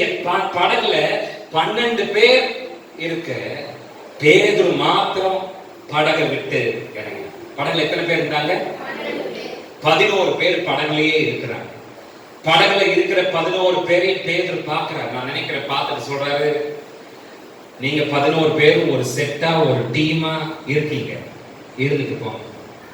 நான் நம்பர் 12ஆ இருக்கிறேன். நான் இந்த 11 பேர், இந்த டீம், இந்த செட்டு இதோடவே இது உங்களுக்கு ஓகே, பட் எனக்கு இது ஓகே இல்லை. நான் நம்பர் 12ஆ இருக்கேன். 12வது ஆளு கீழே இறங்கிட்டார். டோக்கன் நம்பர் 12 வெளியில இறங்கிட்டார். நான் இந்த 10ஓட 11 நான் உட்கார்றதுக்கு நான் தயாரா இல்லை. I am exceptionist. நான் விதி விலக்குக்கு, என்ன கொஞ்சம் பைபிள் நான் விதி விலக்குக்கு உட்பட்டவன்னு சொல்றேன். நான் நான் வித்தியாசமானவன்னு சொல்றேன். நான் தனித்தன்மை உள்ளவன்னு சொல்றேன். இந்த 11 பேர் இந்த டீமுக்குள்ள, இந்த 4 பலகைகளால கட்டமைக்கப்பட்ட ஒரு சின்ன படகுக்குள்ள இருப்பதற்காக அழைக்கப்பட்டவன் அல்ல நான். கண்ணீர்கள் மேல் நடப்பதற்காக அழைக்கப்பட்டவன். இப்படி சொல்றதுனால நான் உங்களை விட பெரிய ஆளுன்னு நான் சொல்லல. நான் உங்க எல்லாரையும் விட வித்தியாசமானவன்னு சொல்றேன், தனித்தன்மையானவன்னு சொல்றேன், வேற மாதிரின்னு சொல்றேன். எத்தனை பேர் ஆமீன் சொல்றேன்? ஹalleluya. அந்த 11 பேர் இருக்கிற டீமோட நான் இருக்கலாம். I number 12. நான் டோக்கன் நம்பர் 12 வெளியில இறங்கிறேன். நான் உங்க செட்ல நான் என்ன செய்ய போறதில்ல. உங்க 11 பேருக்கும் அந்த படகு ஓகேன்னா ஓகே, ஆனா எனக்கு அது ஓகே இல்லை. பெரும்பான்மையானவங்க எங்க இருக்கிறாங்களோ அங்கதான் நானும் இருக்கணும்னு எந்த சட்டமும் கட்டாயமும் இல்லை. பெரும்பான்மையானவங்க என்னை ஏத்துக்கலைங்கிறதுக்காக நான் செய்யறது தப்புன்னு சொல்லிட முடியாது. I am an exceptionist. நான் தனித்துவம் வாய்ந்தவன். நான் விதி விலக்குக்கு உட்பட்டவன். I am an exceptionist. நீங்க 11 பேரும் என்ன பண்றீங்களோ அதையத்தான் நானும் பண்ணணும்னு கட்டாயம் இல்லை. இதோ நாம படகு மேல ஏறி அத்தனை நேரம் தண்டு வலிச்சு வேர்வை சிந்தி உழைச்சு கஷ்டப்பட்டு பாடுபட்டு வந்து சேர்ந்த இந்த தூரத்தை, இந்த அளவை சர்வ சாதாரணமா ஒருத்தர் ஈஸியா கடந்து நடந்து வந்துகிட்டு இருக்காரு. அவர் என்ன செய்யறாரோ அதை செய்யறதுக்கு தான் நான் விரும்புறேன். நீங்க 11 பேர் என்ன செய்றீங்களோ அதை நான் செய்ய தயாராக. Let me be number 12. நான் வெளியில இறங்கிறேன்னு பேதுரு இறங்கிட்டார். எத்தனை பேர் புரிஞ்சாமே சொல்றேன்? இன்னைக்கு ராத்திரி அவருடைய சமூகத்தில் உட்கார்ந்து இருக்கிற நான் ஒருத்தரும் எடுக்க வேண்டிய ஒரு முடிவு என்னன்னா, இயேசுவை போல இருக்க போறோமா இல்ல படகுல இருக்கிற 11 பேரை போல இருக்க போறோம்? சர்ச்லயே நான் தான் அடிக்கடி சொல்றேன், என் வரிசையில உட்கார்ந்து இருக்கிற ஆளும் நானும் ஒரே மாதிரி இருக்கணும்னு எந்த கட்டாயம் சட்டம் இல்லை. நீ எப்படி வேணா இருந்திருக்கோம். நான் இயேசுவை பார்த்து அவரை போல ஒரு எக்ஸப்ஷனிஸ்டா வாழ்க்கணும். நீ 6:30 மணி 6:15 6:30 மணி 6:30 மணிக்கு 7 மணிக்கு வா, சந்தோஷம். பட் நான் 7 மணிக்கு வர போறதில்லை. நீ 7 மணி ஆராதனைக்கு 8 மணிக்கு வா, சந்தோஷம். பட் நான் அப்படி இருக்க போறதில்லை. நீ மாசத்துக்கு ஒருக்கா சர்ச்சுக்கு வா, பட் நான் அப்படி இருக்க போறதில்லை. நீ வருஷத்துக்கு ஒருக்கா தசமபா கொடு, பட் நான் அப்படி இருக்க போறதில்லை. I am an exception. I am an exception. நீ ஆராதனை பண்ணும்போது அமைதியா இரு, பாட்டு பாடாத, கை தட்டாத, துதிக்காத, ஸ்தோத்திரம் பண்ணாத, பட் நான் அப்படிதான் இருக்கணும்னு எதிர்பார்க்காத. I am an exceptionist. நான் தனித்தன்மை வாய்ந்தவன், நான் விதிவிலக்கு உட்பட்டவன். என்ன கர்த்தர் வேற மாதிரி வச்சிருக்காரு. எத்தனை பேர் புரிஞ்சாங்க? ஹalleluya, சத்தமா ஹalleluya. ஒரு எக்ஸெப்ஷனிஸ்ட் செய்ய வேண்டிய 3 விஷயம் இருக்கு. ஒண்ணு, நான் தனித்தன்மை வாய்ந்தவன் அப்படின்னு எனக்கு தெரிஞ்சா மாத்திரம் பத்தாது. நான் தனித்தன்மை வாய்ந்தவன்ங்கிறத நான் வாரி சேர்த்து கட்டி அணைச்சு பிடிச்சுக்கணும். I am an exceptionist. நான் தனித்தன்மை வாய்ந்தவன். நான் கடன் வாங்க மாட்டேன், கடன் கொடுக்கிறவன். நான் கீழ் இல்ல மேல், நான் வால் இல்ல தலை. என்ன கர்த்தர் என் பேரை பெருமைப்படுத்துவார், உயர்த்துவார். இதெல்லாம் எனக்கு தெரிஞ்சா மாத்திரம் பத்தாது. எனக்கு தெரிஞ்ச அதை எப்படியாவது நான் கட்டி பிடிச்சு சேர்த்தியேன் என்னோட வச்சுக்கணும். 11 பேர் படங்களை என்னெல்லாம் பேசியிருப்பாங்க பேதுரு இறங்குறதுக்கு நினைச்ச போது யோசித்து பாருங்க. இவன் ஒரு முந்திரி கொட்டை, அவசர கொடுக்க, எப்ப பாரு நல்ல பேர் வாங்கணும்ட்டு இப்படி எதையாவது செய்ய வேண்டாத செய்யறது. ஆனா இந்த முறுமுறுப்பு, இந்த முதுகு குத்துற, இது எல்லாத்தையும் தாண்டி I am an exceptionist. அது எனக்கு தெரியும்.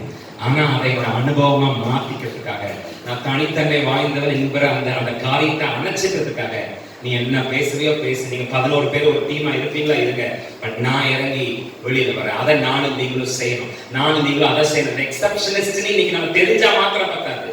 நான் தனித்தன்மை வாய்ந்தவன்கிறத பிடிச்சுக்கிறதுக்காக எந்த விலைக்கரையத்தையும் செலுத்துறதுக்கு தயாரா இருக்கணும். எத்தனை பேர் ஆமென் சொல்லுங்க? பேதுருக்கு எவ்வளவு பியர் பிரஷர் இருக்கு. கூடவே இருந்து சாப்பிட்டு தூங்கி எல்லாம் இருக்கிறவங்களை விட்டு இப்ப பிரிஞ்சு வெளியில வரணும்னா எவ்வளவு ஒரு பிரஷர் இருக்கு, யோசித்து பாருங்களேன். பட் அதெல்லாம் தாண்டி அந்த தனிமை, நான் வித்தியாசமானவன்ங்கிறத ப்ரூவ் பண்றதுக்கு, அனுபவிக்கிறதுக்கு பேதுரு இறங்கினார். நானும் நீங்களும் இறங்கணும். ஹalleluya. 2 ஃபோக்கஸ், கவனம்.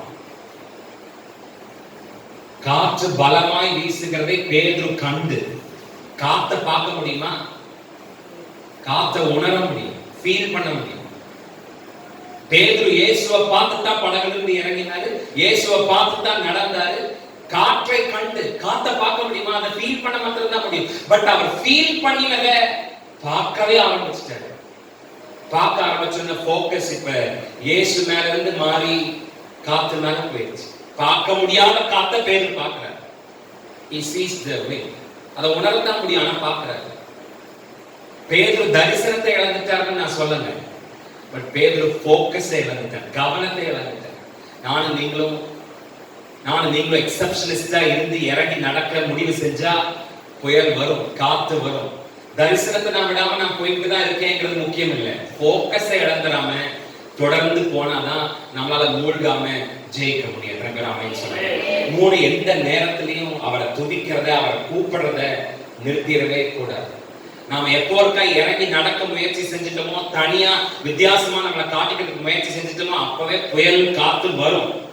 ஆனா அது வரும்போது அந்த புயலும் காத்தும் நம்ம வாயில இருக்கிற ஜபத்தை தடுத்து நிறுத்தாம நானும் நீங்க என்ன செய்யணும் பார்த்துக்கணும். துதியை தடுத்து நிறுத்தாம நானும் நீங்க என்ன செய்யணும் பார்த்துக்கணும். நாம அவரை நோக்கி கூப்பிடுறவங்களா இருக்கணும். பேதுரு, ஆண்டவரே என்னை ரட்சியும்னு கூப்பிட்ட அந்த ஜபம் பேதுரோட வாயில இருந்ததுனாலதான் பேதுரு தண்ணியில விழுந்தாரு, ஆனா மூழ்கி போகல. கர்த்தர் அவரை ரட்சித்தாரு. எனக்கும் உங்களுக்கும் அவர் அப்படியே செய்வார். ஹல்லேலூயா. இன்னைக்கு ராத்திரி எழுந்திருக்கோம். நாம யார்? ஒரு முடிவோட, ஒரு மனம் புதிதாகிறதுனாலே பவுல் சொல்றாரு. அந்த மாதிரி இன்னைக்கு ராத்திரி நம்ம மைண்ட ரெனியூ பண்ணிப்போம். நாம யாரு? அடுத்த கட்ட கட்டுப்பாடுகள் எல்லாம் எப்படி இருக்குமோ, மறுபடியும் நம்ம இப்படி கூடி ஆராதிக்க முடியுமா? நான் நெகட்டிவா பேசல, தெரியல. ஆனா இன்னைக்கு ஒரு தெளிவான புரிதலோடு இந்த இடத்தை விட்டு வெளியில போ. Who am I? நான் யாரு? நான் வந்து சாதாரணமான ஆளு. என்ன பாட வைக்கிறதுக்கு, என்ன துடிக்க வைக்கிறதுக்கு எனக்கு ஒரு கீபோர்டும் ட்ரம்ஸும் 4 கொயரும் 2 பாட்டு பாடுறவங்களும் தேவையில்லை. என் வீட்டிலேயே என்னால் என் தேவனாகிய கர்த்தரை துதிக்க முடியும், ஆராதிக்க முடியும். அவரை துதிக்கிறதுக்காக தான் கர்த்தரை நான் படைச்சிருக்கிறார். நான் ஆராதிக்கும் போது எரிகோக்கள் கவிழ்ந்து கீழே விழுந்து வாய்களை திறந்து. இன்னைக்கு ராத்திரி நீங்க யாராவது உங்க தேவனாகிய கர்த்தரை கூப்பிடணும்னு நினைச்சீங்கன்னா கூப்பிடுங்க. நீங்க வித்தியாசமானவங்க. நீங்க உங்க பக்கத்துல நிக்கிற அக்காவும் அண்ணனும் ஒண்ணு இல்ல. நீங்க 2 பேரும் ஒண்ணு இல்ல. கர்த்தர் உங்களை வேற மாதிரி வச்சிருக்காரு. ஆண்டவர் உங்களை தனித்தன்மை உள்ளவனாக, விதிவிலக்கானவனாக கர்த்தர் என்னை உங்களை வச்சிருக்காரு. நீங்க அதை மறந்து போயிடாதீங்க. நீங்க வாய்களை திறந்து, உங்க கால் கொஞ்சம் நடுங்கினாலும், உங்களுக்கு கொஞ்சம் பயம் இருந்தாலும், தைரியமா படக விட்டு இறங்குறதுக்கு ஒரு ஆற்றலை இன்னைக்கு ராத்திரி உங்க ஆண்டவர் கிட்ட கேளுங்க. ஒரு பலனை உங்க ஆண்டவர் கிட்ட கேளுங்க. ஒரு லாங் ஃபெய்த், எவ்வளவு விசுவாசம் இருக்குங்கிறத விட எவ்வளவு தூரம் நம்மளால பயணம் பண்ண முடியும்னு பார்க்கணும். பாதியில நம்ம தப்புன்னு விழுந்துறது. ஒரு லாங் ஃபெய்த் ஆண்டவர் எனக்கு உங்களுக்கு தரணும். இன்னைக்கு ராத்திரி காற்றையும் புயலையும் தாண்டி நடக்கிற கிருபையை கர்த்தர் எனக்கு உங்களுக்கு கொடுத்து, நாம இந்த உலகத்துல இருக்கிறவங்க எதற்கு கட்டுப்பட்டிருக்காங்களோ, எதற்கு உட்பட்டு இருக்காங்களோ, அதுக்கு கட்டுப்பட உட்பட வேண்டிய ஆட்கள் நான் நீங்களும் இல்லை. நாம வித்தியாசமானவங்க. வாய்களை திறந்து சத்தமா சொல்லுங்க, நான் வித்தியாசமானவன்.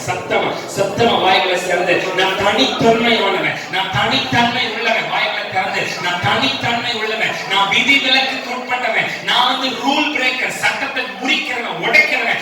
எல்லாருக்கும் என்ன நடக்குமோ அதுவே எனக்கு நடக்காது. என்ன கர்த்தர் வித்தியாசமா வச்சிருக்கார். நான் அபிஷேகிக்கப்பட்டவன், நான் ஆற்றல் உள்ளவன், மலைகளை நொறுக்குகிற வல்லமையை கர்த்தர் எனக்குள்ள வச்சிருக்கார். நான் அபிஷேகம் பண்ணப்பட்டவன் சொல்லி கரங்களை தட்டி தேவனாகிய கர்த்தரை துதித்து, நான் நீங்கள் சாதாரணமானவங்க அல்ல, நான் நீங்கள் சாதாரணமானவங்க அல்ல. கர்த்தர் வித்தியாசமானவர்களாக வைத்திருக்கிறார். தேவனாகிய கர்த்தர் எங்களோடு கூட இருக்கிற தயவுக்காக உமக்கு நன்றி. எங்களை வேறுபடுத்தி காட்டுகிறவர், எங்களை குறித்த வேதம் எங்களை குறித்து என்ன அடையாளம் சொல்லி இருக்கிறதோ, எங்களை குறித்து என்ன அறிவிப்பு கொடுத்திருக்கிறதோ, அதனுடைய அடிப்படையிலே நாங்கள் ஒவ்வொருவரையும் எங்களுடைய வாழ்க்கையை ஒவ்வொரு நாளும் புதிதாக கட்டமைத்துக் கொள்ள தேவனாகிய கர்த்தர் எங்களுக்கு அனுகிரகம் பண்ணுவீராக. ஆண்டவரே, உடைய பிள்ளைகளாக எங்களோடு கூட உடைய கிருபை இருக்கட்டும், உடைய அனுகிரகம் இருக்கட்டும். தொடர்ந்து கர்த்தராகிய தேவன் தாமே எங்களை தாங்கி நடத்துவீராக. இயேசுவின் நாமத்தில் பிதாவே, ஆமென். என் ஆத்துமாவே கர்த்தரை ஸ்தோத்திரி, என் முழுவதுமே அவருடைய பரிசுத்த நாமத்தை ஸ்தோத்திரி. என் ஆத்துமாவே கர்த்தரை ஸ்தோத்திரி, அவர் செய்த சகல உபகாரங்களை மறவாதே.